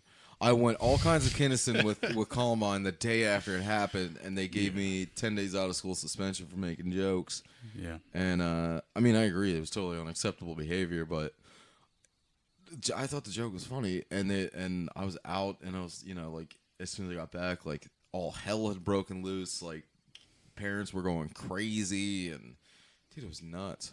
And I was gonna say, everybody the principal was like, that was back when Loganville had a paintball shop, before paintball was super popular, and I had a bumper sticker on one of my notebooks that says, "You need balls to play this sport," obviously. And it was the paintball shop's phone number on it. I thought it was funny. And I was going to say, and he said, "Well, there you are. You're running through woods with guns. You're next." And I was like, "Yeah, but they're not guns. They're markers." I had a sticker. It's a good way for me to get aggression out. I like markers. Yeah, I really like. Dude, fuck up some pages with some pen and some markers. I know. Man. That's what it's all about. Yeah, no. That's where the frustration comes out. Like my sketchbook in high school. It's funny you say about your sticker because I had one. Yeah. That said, "I'm not popular. I'm a slut." Ooh, I like that. Yeah, right? Have you even noticed my pants have been off this whole time? No, I hadn't actually. I was going to say that's what the rug's there for. Dip my toes in the water. Yeah. This is the only room with a rug in it, by the way. It's very odd. Why? I know. I thought it was weird you had a pool in your house. I know. I should just hire a union worker to like sit in the corner and blow a whistle every 15 minutes during interviews. Mandatory pee breaks. Also, huge congrats on the smoking ban here at the household. Yeah, we're getting there. We're getting back to it. Hey, We broke, but we're getting back to it. Look, we're doing good. Look, it's cool. I was gonna say we hit day 20 and we went on vacation and decided that we smoked on vacation. But did you not have the time of your life? No, it was great. Actually, we went to the woods. It was real nice. I cut wood and stuff. Yeah, I heard. It's super fun. Splitting wood. It's the way to do it. Like, seriously, if you have any kind of like problematic impulse control or energy issues, to go split a tree. Split a tree, and percussion therapy is also a great thing. Yeah, that's a good one too. But there wasn't a drum set up there, sadly. You don't need it. Make your own. Well, that's true. I'm not. Well, yeah, that's true. But it was in it was a stranger's house, so I can't like go taking this stuff. I try my best to stay out of the way. Find a pot. Do you need this specific pot right now? Probably. I always manage to do that. Like I am like the I'm the Mr. Magoo of like instantaneous problematicism where like the exact thing that you needed I walked across a football field with. I was gonna say because it's like I saw it sitting there for the last 8 months with dust on it, and then I'm gonna grab it. The moment I take it, you need it is the time you need it. Exactly. It's like, look, I get it. Where I work, it's a high stress scenario when an eraser goes missing. Yeah, and it's like check the drawers. Always check the drawers. Check the drawers. Check the drawers. I don't understand why they don't just make plugs out of erasers, because then it could always be in your ear. Yes. Like, it's just rubber, same stuff. I have these guys are silicone, I think, or whatever. Yeah, silicone's good. Yeah, silicone that works too. Just make them abrasive. I like it. Speaking of where you work, you are a piercer, which is exciting. You did Haley's dermal, microdermal, and the her fifth chakra, and her mom's microdermal, and the ring finger. That's cool. Yeah, it was a wild one. Yeah, it was. They were both very cool because, like I said last week, at the shop was very slow, but I did get to do some really cool piercings, which made me happy. And the cool thing was, Haley was brought in through word of mouth, which I haven't been in this industry long. I've been around it forever, but the fact that somebody is out there recommending me is is awesome. That is pretty rad. Because to me, it's like, you know, I still get to go into work every day and I get to draw and listen to music and talk to people and listen to your podcast. You know, it's fantastic. Whether I'm cleaning tools or I'm vacuuming the carpet, I'll throw an earbud in and I'm running around listening to Poolside. And I feel like I'm there. You should. And I laugh. And that's I was going to say, that's what it's all about. You're gaffing and, yeah. you know. Speaking of which, Fiji Mermaid, I was totally wrong. It's goddamn fish and a monkey. Yeah. That's what the original was. It was a stuffed fish and it was half fish and a monkey. Yeah. Katie corrected me. Here's the fucked up thing. Yeah. Living where I live now. Yeah. Walking to my vehicle near that establishment, not to put out where I live. Yeah. Now don't give it away. Don't give the secret away. So I'm near the fairgrounds, and yeah. you know, I was walking to my vehicle and I saw this lady sitting there she looked like York County trash. She looked like she was fucking queen of the plywood hood, man. Like nobody was taking that title. She was covered face and arms and legs with cheetah print. Oh. Okay. The real tall. The sword swallower. Yeah, tall. Well, she was sitting girl. in a chair. I don't know. Yeah, she was sitting in a chair, stuffing her face with a fish sandwich, I'd assume. Yeah, oh yeah. But what had thrown me off was she like looked at me and waved like she may have known me. So I was like, okay, I'll wave back. Like, hey, what's up? I know a lot of people. Yeah. Obviously, we know a lot of weirdos. We know a lot of weirdos. Yeah. So I figured it was a weirdo. She was. She definitely turns out by listening to your podcast, because I hate the fair. My father loves it. I hate it. Yeah, I'm pretty sure my grandmother her water broke on the Ferris wheel with my father. That's so he's awesome. a fair baby. Yeah, dude, the fair's rad. But dude, trust me, if it wouldn't be for so spanning my jobs, I know people from when I worked at the prison. Mm-hmm. I know people from when I bounced.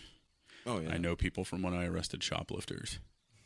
And I can't always recall faces. Yeah. Whether I knew you from like, hey man, you know, you were that random guy I could never drink with who was real cool. Yeah. Or you were the guy I put through a window. Well, or you were the guy who stole a champion hoodie that I had to beat the dog shit out of. Really? Because you decided to run. And I'm a fat kid, so when I had to run after a shoplifter, it became very personal. Jesus. You had to make my unmotivated ass throw my skull out of my lip and chase you. Oh, that's so annoying. Going out in public with, you know, Boog and the girlfriend or the family, dude, I'm not trying to get into a fucking altercation over some shit that happened how many years ago because you remember this face. Well, granted, I'm every bald, tattooed, bearded white guy, but I have this distinguishing gap in my teeth. Yes, that you don't seem to forget. Yeah. And I'm always a face that people are like, I know you from somewhere. Yeah. And most of the time, if we're in public, and I'll try to make it nonchalant, like, oh yeah, York College of Pennsylvania, YCP, and they're like, yeah, but it's not. Yeah, no, I get you. So I'm not trying to like throw them out there and throw their business. And so most of the guys, dude, when I worked there, I knew more dudes in orange than I did in brown. Yeah. And I loved the guys in brown uniforms that were my brothers, or the blue uniforms, and we protected each other. But it was like, dude, just at the end of the day, that wasn't for me. Yeah, I can't. Because the difference between a lot of the inmates and myself were a stop sign. Yeah. Or the fact that they got pulled over for drinking and driving and I didn't. Right. Yeah, I was going to say, it's like, it's just the difference in that life is just, it's one simple mistake or one simple small chance that happened to go different. And it's like, you look at most of these guys and you're like, these people aren't killers. These people aren't like this. I'm not looking at Hannibal Lecter. I'm looking at a dummy who rolled through a stop sign. Then again, there were. Oh no, those guys are definitely there. But back to the original story, because I will get so sidetracked. And I have an issue with that. But that's the reason I don't like going to the fair. I totally understand that. And not that I have a problem. I mean, I hate most of the general public. Yeah. Although I'm good with people. You do have great people skills. I would like to headbutt half of these Care Bears to death. Yeah. But there's that facet of me that I don't like to be a violent person. Yeah. And I don't want to be violent in front of my child. Yeah, you don't. I was gonna say you don't want to. Yeah, you don't want to put yourself in a stupid position. And no, I totally get that. And it was just like there was just so much of it. There was just so much negativity, and it was like, dude, you're being mean to people. Like, and we went on excuse me, Friday night was dollar day.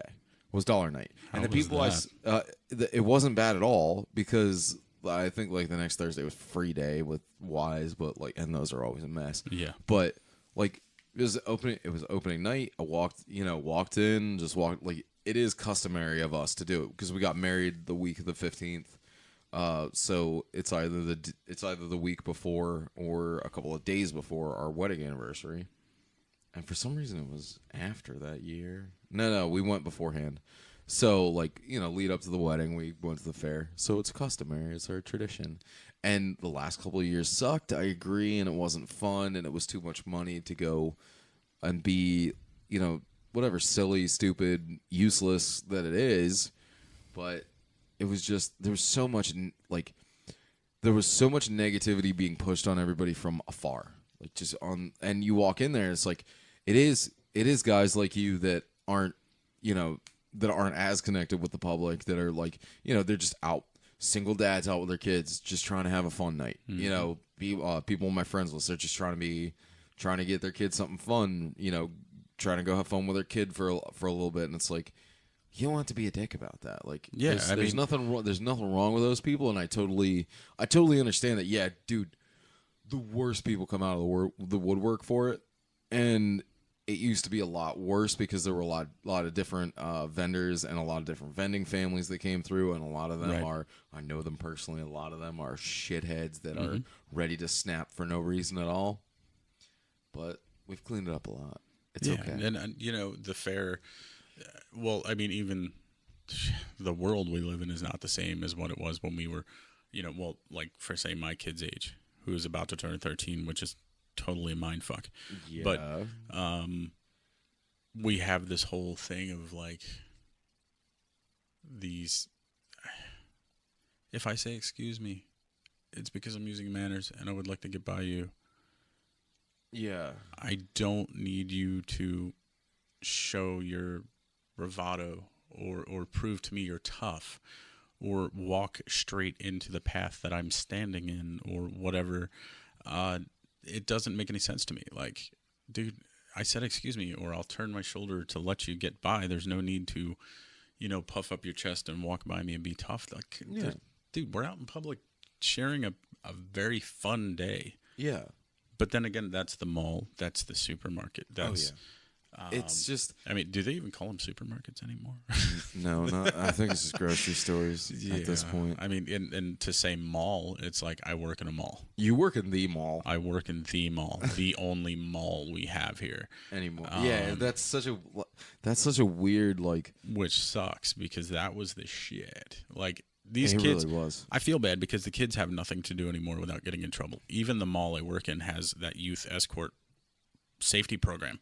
Oh, yeah. Fridays and Saturdays, if you're not over 18, you must be accompanied by an adult. Oh, that's not It's like, what do you do with your kids, man? Because you've got all these kids that are going to the roller skating rinks who are trying to start shit. You got kids. Yeah. There's not like, we have the skate park. That's cool, but not everybody skateboards. Yeah. We have Timeline Arcade, but, I was going to say, after 9 o'clock, it's bring your own, and you have to have an ID on you, which is really annoying. Yeah. Because sometimes some people in my party forget their ID. Yeah, or you have a girlfriend like mine who looks 12. Your girlfriend does look very petite.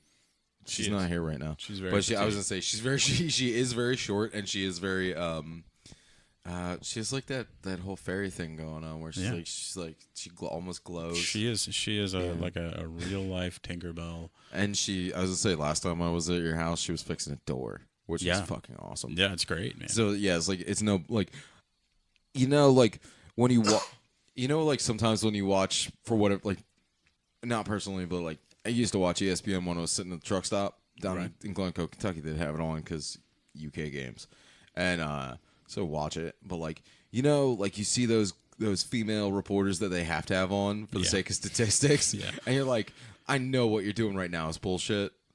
I feel like when I met your girlfriend, I was like, okay, if she tells me anything about the current like lineup of whatever team, I'm gonna believe her because, dude, she looks like she can totally hang. Well, that's the cool part. She grew up. Her father was a repairman. Oh yeah. For electronics, be it that's your cool. household dishwashers, refrigerators. And he even got into the mechanical side of cars. Oh wow. So she's very handy to have around. Not that I'm not. Yeah, no. But she realizes I work 60 hours a week. She realizes that there's things she can do to occupy her time, and plus she's got this weird thing where she will distance herself. So like when one of my friends is over, we have our time. Yeah. And it's like, you don't have to do that. No, hanging out. You're That's never weird. a third wheel. Come in. Yeah, here. no, that's But she was dead set on fixing that door, and dude, we haven't had any problems with it since. Well, it's good, man. Your door's Look good at to go. Like that. No, that's rad. But yeah, I was gonna say that Props was the first to you, Franken Tits. You yeah. did it. I was gonna say, but yeah, that was the first time I met her, and she seems just fucking radical. Like that. She seemed like I'm very excited and enthusiastic to have the time to like actually go out and do something. Because last time, the time that we met, it was like Christ, it was like 10:15 at night. Because for whatever reason, I was at your house. Oh, I remember why. And yeah, so I was over at your place, which isn't far. We're neighbors. No, we are neighbors. So once anybody figures out the cryptogram of where you live, Yeah, it's over. yeah. So anyway, Don't forget to floss. But no, I was gonna say, and that is funny though that dude, that girl she looked like a sideshow performer, and she was really into it, and that's what made it, because we all walked in the tent. I guess enough people walked into the tent to actually drag up a stage show. Yeah, and it was just I was just enthusiastic about that, because like I was talking to Mike Sheldon about that, and because they did wrestling at the Marysville Carnival. Yes. And they did 5 days worth of wrestling. Yes. And that's when they used to have an actual sideshow alley, wrestling evolved from a sideshow from thing, the fairs. Yeah, you would. Yeah. You would have a guy that would wrestle, and he would have quote unquote opponents, paid guys in the crowd to wrestle They would him. call out, right? And then you'd goat guys out of the crowd and beat the living shit out of them in hopes that they'd win money. Cool part. Like that was the whole trick of it. Cool part. The guy who actually trained me when I first started, Dudley Baker, also known as the Wolfman. Okay, He runs SWO. Right. When I first broke in, he actually used to be a Carn folk. Yeah. For the sideshow, he was a fire breather. He was a fire eater and a sword swallower. Oh wow. And he also grew up. He's a York County guy who got to travel and actually wrestle. And through him, I made such, amazing feats in my wrestling. I can't say career, although it spanned 14 years, but I got to meet so many people due to him. Like, I got to meet Artemis Walls, Adrian Bliss, who runs Valor Pro. Yeah, this is gonna be his week on the podcast, because love that guy. Me and Mike talked about him forever. Because I've met him a few times through just happenstance, or the circles of friends, and he's just a fantastic human being. Well, then, and his old they used to do that. They used to do the promos on YCTV. Yeah. And they do the whole episode. It was Inside the Squared Circle. I made several appearances on that. It was a great show. Well, then he split off and did Valor TV. Oh, okay. I didn't realize that. So yeah, he did. He was with SWO when I met him. Okay. And his partner, Evan Nemo, the American Nightmare, who's also a dear friend of mine. Yeah. Okay. They wrestled together as Psychotic Erotic. Very fun, fun guys. But then I got to meet. To go back when Wolfman was training me, I know that Mike was talking about. I'm sorry, he said he kept yelling my name today. So Stonewall, just want to let it out there that I have all the faith in the world in you. Just keep killing it, brother. Yeah, I love the young talent, and he's one of the kids that I look forward to see him work. And one of my real good friends, Carl Martin, is down at the Monster Factory in Jersey. He's doing big things. Yeah, very happy. Carl, keep kicking ass, and I look forward to seeing your first match. But back to Stonewall. Let's see how many times I can say his name to see if I can beat what he tallied mine. I think you did. I think he brought you up twice. So I could just go back to the episode. He trained with Rob. Rob Noxious is who his trainer is, CCW. I actually trained at Fort Noxious as well, because Wolfman didn't have a gym. Oh, okay. He now does. He has one in Redline. Really? Yeah. Okay. It's not a gym, it's a barn, but he's got it set up that he films TV in there. As far as like when I say TV, he films for his White Rose programming. He's got a ring set up with chairs and everything, so you can actually film televised, like television quality wrestling matches inside of the training facility, which is cool. He's got it set up that like the promo pictures could be taken there and all that stuff. That's cool. But back when I first worked with him, we wrestled in a 3-car garage on mats on cement floors beside a minivan that was broken down. Oh jeez. Yeah. But we would go to Fort Noxious, which back in the day I want to say was near the Paxton Street exit in Harrisburg Hershey area. Okay. And Fort Noxious was one place. I mean, Rob was hard on us, but you had to be. Yeah. To make it in this industry, like the pro wrestling industry, they will eat you alive if you're a pussy. Oh yeah. Like no, it might be the choreographed, staged, storylines. You know who's gonna win, but dude, our bodies take such a beating. Oh yeah. And I mean, not only just not just the deathmatch people, but then you have the whole aspect of a regular wrestling match. Yeah. Where it's like you can't pull any 300-pound man out of a recliner and make him flip. Yeah. That's athleticism that you must learn. It's like because Mike was talking about the amount of training that actually goes into it, and yeah, that's the only reason I don't do it. That because I'd love to explore that. It's like sincerely, I think that'd be so much fun to go, like, instead of joining a sideshow and being like just a showman. Like, I think it'd be really fun to be a wrestler, or at least try to. But the amount of time and dedication that it takes to that, I just don't have it right now. I was out on my own in my apartment working a job. I was engaged, and I not only worked all day, but then 3 nights a week I was at the training gym, and then Fridays and Saturdays I was out with the ring crew doing setup and teardowns of venues for rings, chairs, entranceways. Yeah. Like, dude, so 5 days a week were dedicated to wrestling, plus my job. So it was, you got to pay your dues, just like, the music stuff. Oh yeah, no. Same facet, like where these guys are playing for what they make at the door. You're not guaranteed anything. Your first couple of years, you're gonna be happy to make $20 on a handshake. Yeah. After driving 300 fucking miles. Yeah, that's true. You're not even filling up your tank. Yeah, with no, I was $20 gonna say, anymore. yeah, and $20 ain't doing nothing for you. 14 years ago, yes, but well, yeah, that was. Yeah, it was. I mean, thinking about 14 years ago, how much sleep we used to get. Yeah, 2003 was. I was trying to think, because I remember the exact moment that I realized that like the price of gas went way out of control. It was it was like September or October 2003. September, because I was bringing a car full of human beings back to our area from California, PA. Nice. I screwed up and got 93 because their gas pumps were counterintuitive to what they were here. Yeah. So they were backwards out in the And we're both colorblind, so Yeah. I can only Yeah. understand your frustration. And it was the Lorraine exit off of Route 70 out there, and so I got the wrong gas, and it was like I was pissed because it was like $1.63 a gallon. Yeah. And then all of a sudden, like a whirlwind, life changed, and gas was like $2.43. Yeah. And I was pissed.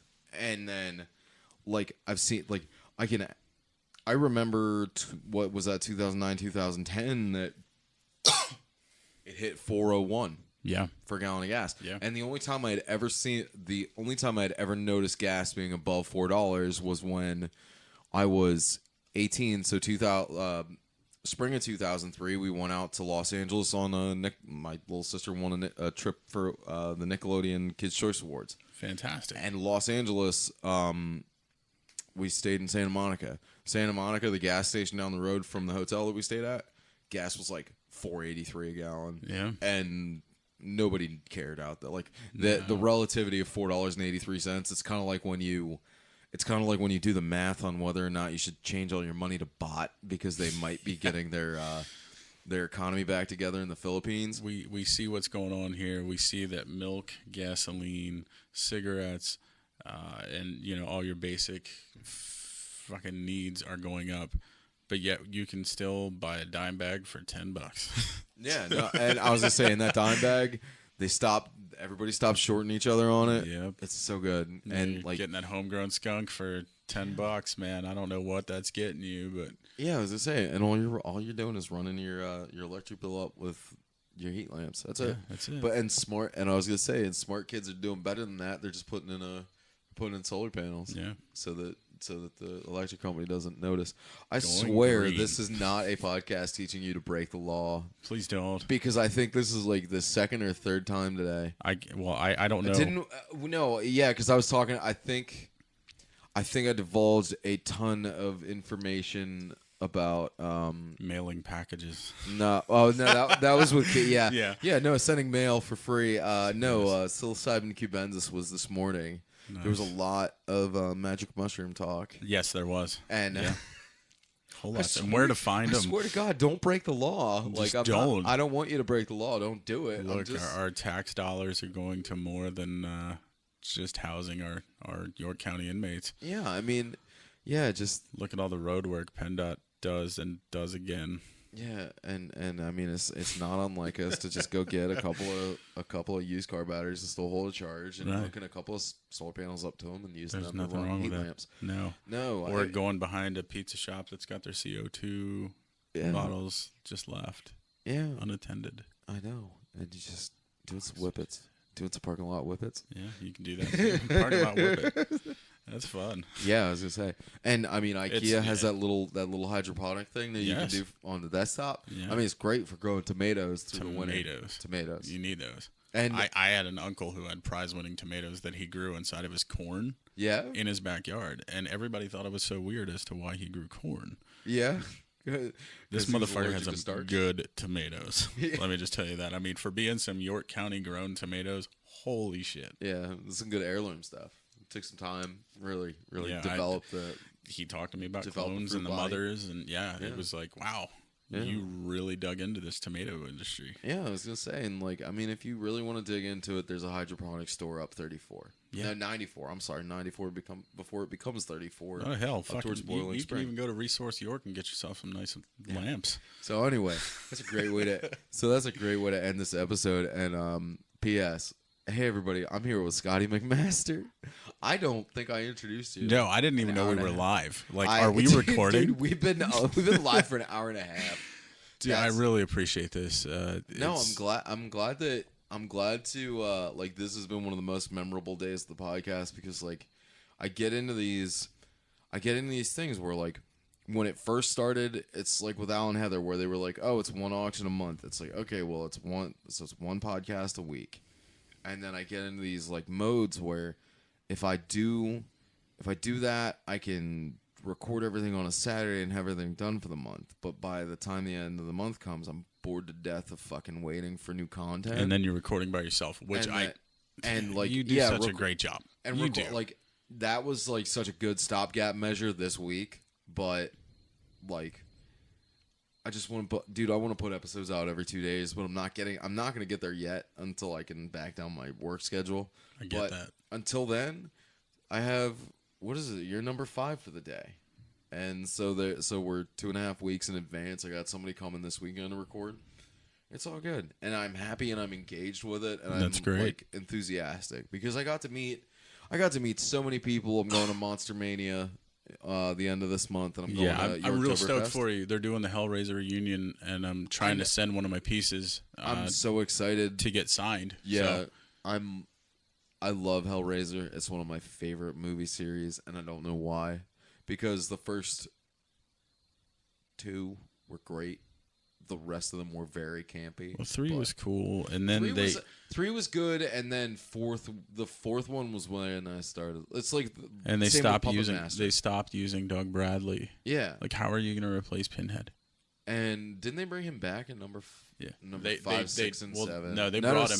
7 was the girl in Mexico. Yeah, Yeah. but they replaced Doug Bradley for A decent 2 amount. of the films, and it Yeah, was like, it's like- why? It's like, and after reading all of Clive Barker's books in that series, it's like, whatever happened to Uncle Frank, man? you guys took this way, way farther than I thought. And I you would. just want to throw out there, as far as Frank, I love that name, and it comes from that film, not Donnie Darko. No, I Like, don't. Frank has always been one of my favorite faux names to throw out. That's one of the weirder ones that I never got in. Like Donnie Darko just never clicked with me. I don't know. I don't just know got why. asked to draw a big Donnie Darko piece for somebody as a birthday present, so I'm going to do that soon. That's and pretty. I know people love it, and I know it's an awesome thing, but I just can't get with it. I'd rather sit down and watch The Notebook with you. I'd love to sit down and watch. Take some Notebook with you. dick pills, cuddle, and Watch. talk about what watch Nicholas pops Sparks movies.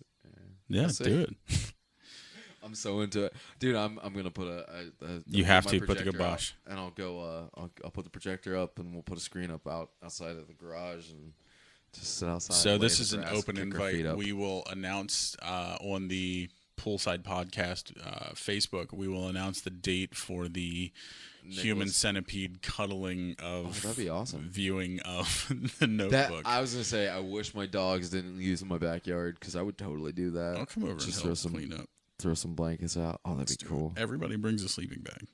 That'd be awesome. That's like they showed Jaws in those big projection screen pools. Oh, that's You're that's sitting weird. on a raft That's watching Jaws. Yeah, that's uncomfortable for me. That would I be couldn't do that, fantastic. dude. I can't imagine how many people pissed in that pool. Because I know I pee in pools a lot. Yeah, I'm peeing right now into the pool side.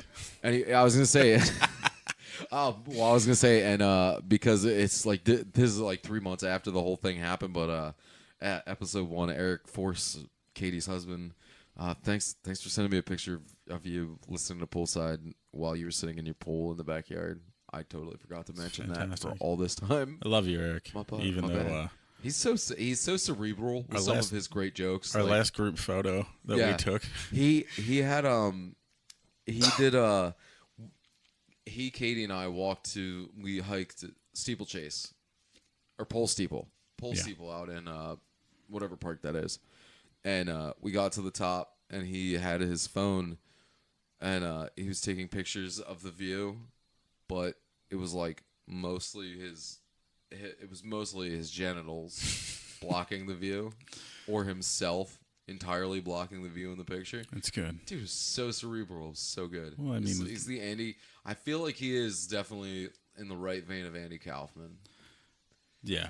And the only reason I say it that way, because I noticed I said it that way too, was because of Pierce Brosnan's that James Bond movie.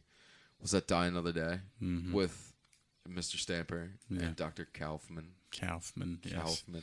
And yeah, great character. That's another actors all around. I know we got to wrap this up because we've been talking for 4 days, but I mean we Roughly. could probably go for 4 more. We certainly could. But I need to go sleep next to my wife. I hope at some point I can come back.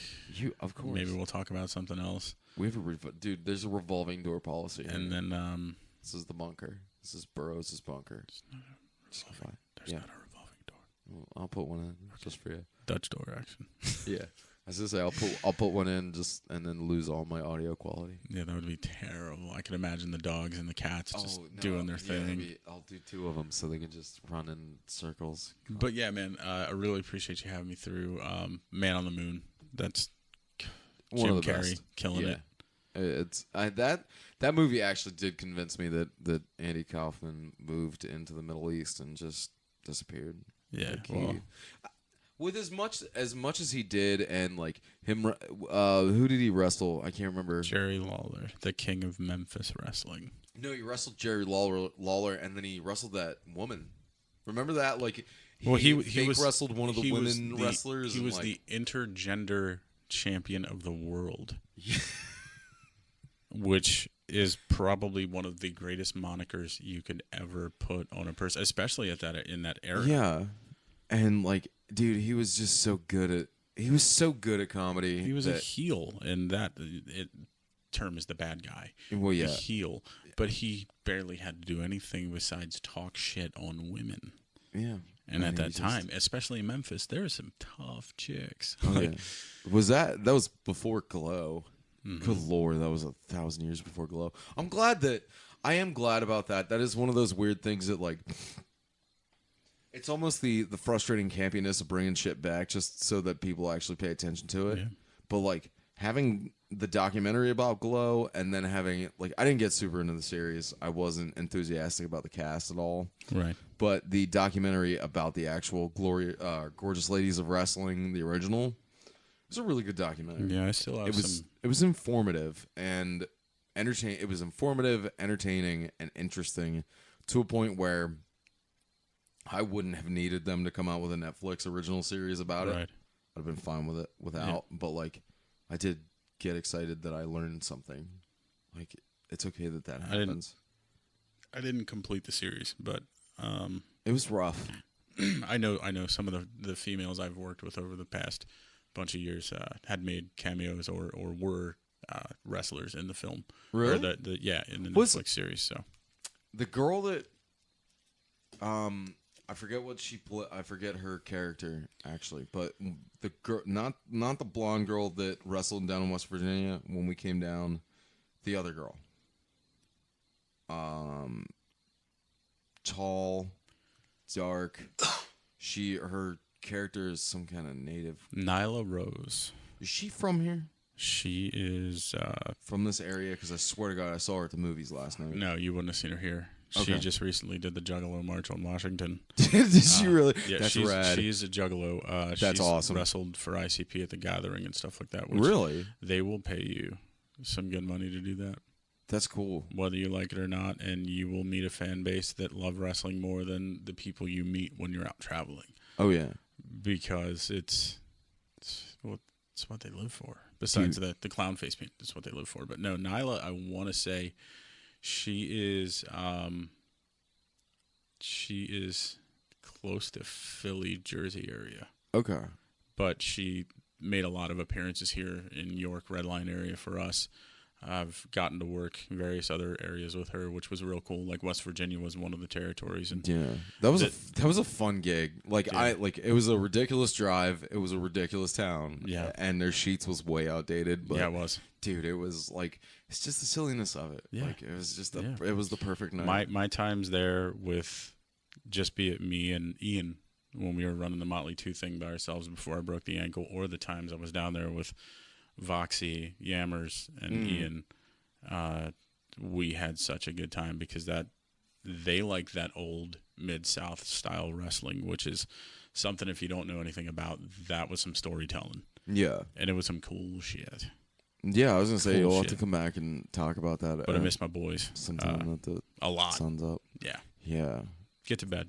No, I'll get there. But yeah, no, it was just, it's really cool because you see that, like, if you actually dig enough into stuff and like like there's so many documentaries about that now, and there's so many not even expose because that's such a negative connotation, but like there's so much stuff that you realize that like, dude, the guy who runs Jersey's Deathmatch is just a guy who's living with his wife in his grandma's house and like just trying to make a buck, like just trying his best to make something creative.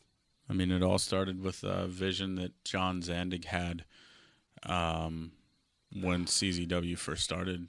Like after ECW closed, when Vince bought them out. Yeah. John started running with CZW in the ECW arena and surrounding areas because Pennsylvania has stricter laws than what other states do as far as the deathmatch stuff. So they would go to Delaware and do these deathmatch shows. Yeah. And some of the shit I saw and been through myself. Yeah, you keep it. That's so... Weed it whackers, makes my skin crawl. Sawzalls, thumbtacks.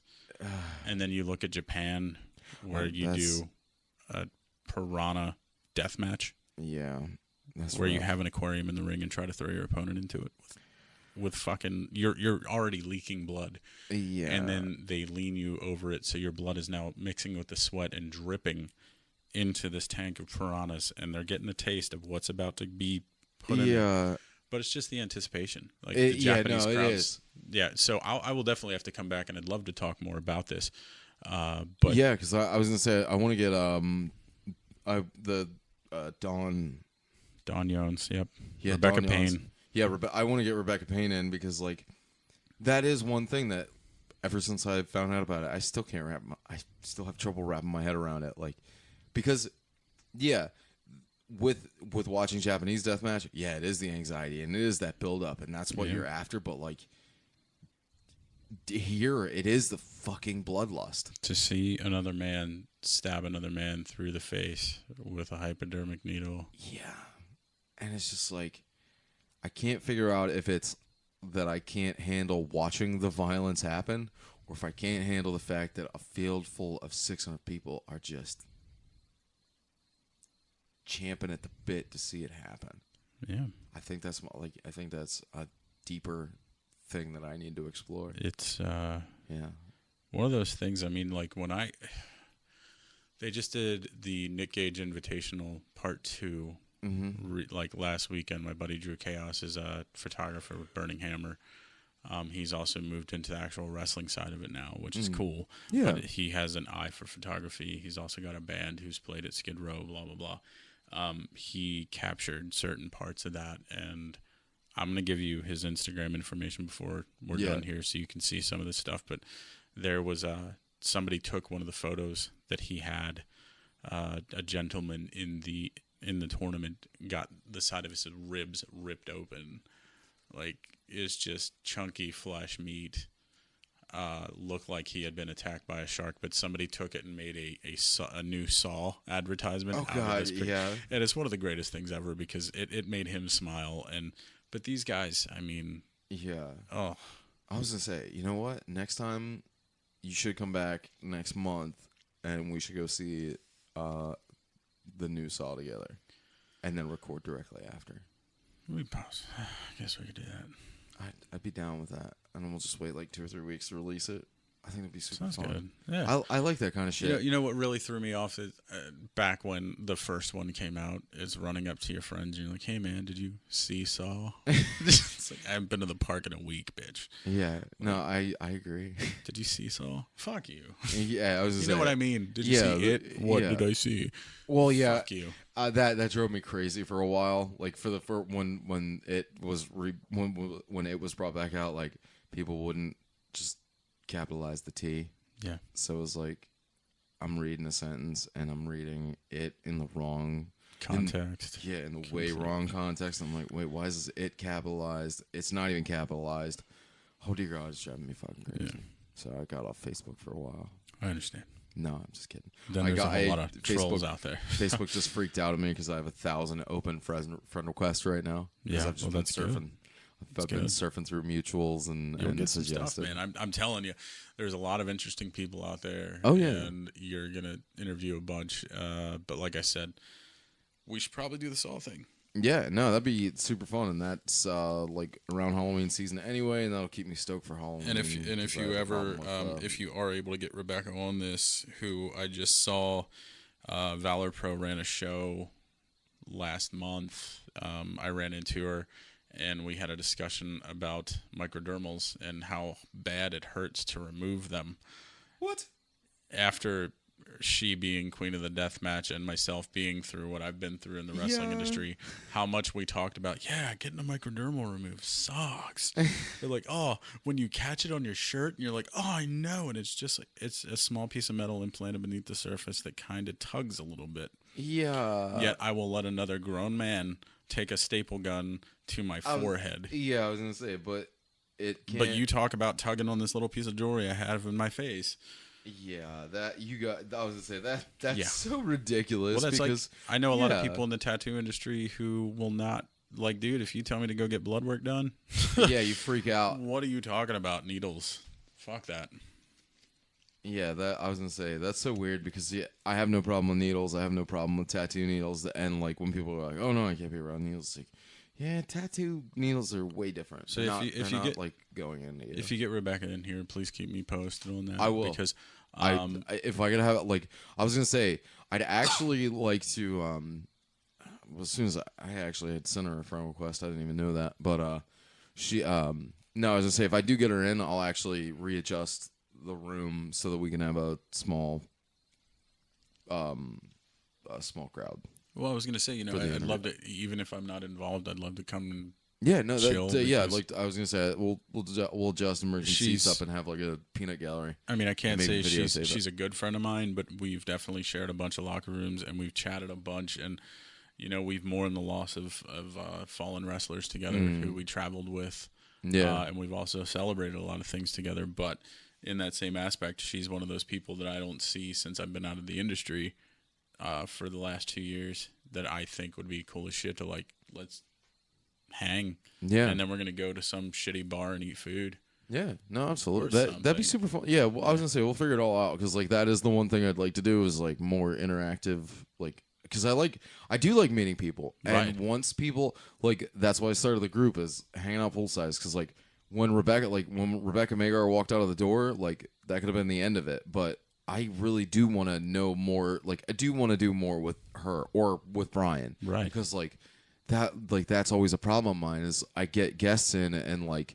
As soon as they're gone, they're ghosts. That's it. They're back to being digital ghosts, and I don't want that to keep happening like that. So I do also want to say because we touched on a few things. and touched on feet. Yeah, We just did that, but you did say something about like you have like 900 Facebook friends that you've lost touch with a lot of your friends in real life. yeah, And you're like, I don't know how many of them I could even borrow $5 from. Just know I'm one of those dudes that would give you $5 in a heartbeat. Well, I appreciate that. I know our last discussion we got very intimate about some stuff, and Yeah, no, I was gonna say there's a reason. So I was gonna say we're there, and like we're 2/3 of Club Broken Foot or No. ankle, leg, ankle. whatever you Yeah, want to call I was it. gonna say our third is supposedly buying a new motorcycle. I don't think he listens. I don't think he listens to the podcast. Probably either. not, I but- guarantee his mom does. Yeah. because his mom loves all the stuff that I do. Okay, good. But for some reason, he just doesn't. I think it's spiteful. I think it's Okay. spitefulness. Well, we've regardless- been around each other in this life for too long. It Hello, happens. buddy. I hope you're doing well, I and know. I miss you, buddy. hopefully, if you drive by me again, you honk and wave. I know. I have your bike in parts in my garage. Yeah. Your first bike, but you're getting a new one, and that's okay because I'm gonna fix your other one while you're waiting. But yeah, I'm gonna just go do the work for you. Just glad because. that the broken limbs have brought us together. I know Over Me too, man. pancakes or whatever the Yeah, case. I was gonna say, and I talked to Stonewall about when I met you, and that was because you were wearing an Arkham shirt, and I had taken somebody's kid out to go see what was the LCW? LCW. Yeah, and I don't think that was Tommy Dreamer. It was one of the other dudes. What is the briefcase match? It was one of the old hardcore dudes. Shane Douglas Was it? or Rhino. I can't remember who, but One of I the can't remember who the ECW big guys. draw was. But yeah, it was somebody, and I was gonna say it was a great match. But yeah, because I talked to you because I met. Good Lord, what was that? No. Holy shit! Is that 7 years ago this year? No, I wouldn't say that long ago. Because, I mean, I work there. I think I just recently came across a YouTube video of me there, and I think it was dated like 5 years ago. No. Well, I was thinking of how long it's been since I would have met Arkham. It's been 6 years. 6 years, yeah. Good Lord, dude, time fucking flies. Yeah, it sucks. It's weird. Yeah. But yeah, I was gonna say I was with Katie at that time Mm-hmm. because it was our friend's kid who had massive ADHD and really loved wrestling at the time. Mm-hmm. Wrestling, I hate saying it that way. I just Oh, did it Dre for fun. Stereo. I miss you, little buddy. So, but all right, man. Well, I appreciate you coming on. I'm glad I Thank you introduced for you having like me. close to the 2-hour mark. And that's good. Yeah, I'm sure a lot of this is going to be cut out, especially the part where I sounded like idiots with the date. So. Oh no, you're fine. But yeah, awesome. What the hell? Number 26. Later.